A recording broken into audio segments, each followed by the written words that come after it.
waxaa baaqday shir lagu waday inuu galabta magaalada muqdisho ku dhex maro madaxda maamulada iyo xubno ka mid ah wakiilada beesha caalamka.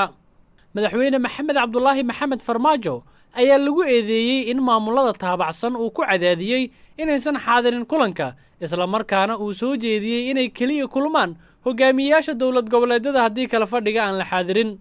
wasiirka arrimaha gudaha maamulka Puntland Maxamed Dhabancad oo qoraal ku daabacay bartiisa gaarka ah ee Twitter-ka waxa uu dowladda Soomaaliya ku eedeeyey inay ishortaagtay shir ay galabta ku ballansanaayeen beesha caalamka iyo maamul goboleedyada oo dhan. inkastoo aad loo sugayo shir madaxeedka arrimaha doorashooyinka ee xalane, dowladda federaalka ah ee Soomaaliya weli waa caqabada xal laga gaaro ismariwaaga laguna qabto wada hadalka si loo dhan yahay, ayuu yiri.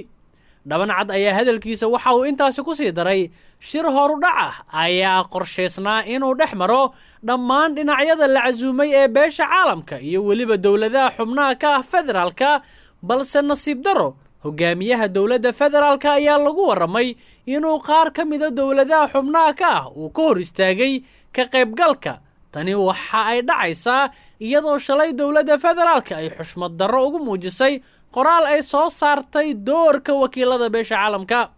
ma jiro wax wara oo ku saabsan kulankan oo ilaa iyo haatan ka soo baxay dhanka madaxda maamulada kale ee qorshuhu ahaa inay ka soo muuqdaan kulanka iyo weliba madaxtooyada la eedeeyey. Cabdishakuur Maxamed Maxamuud, warbaahinta Nation, Muqdisho.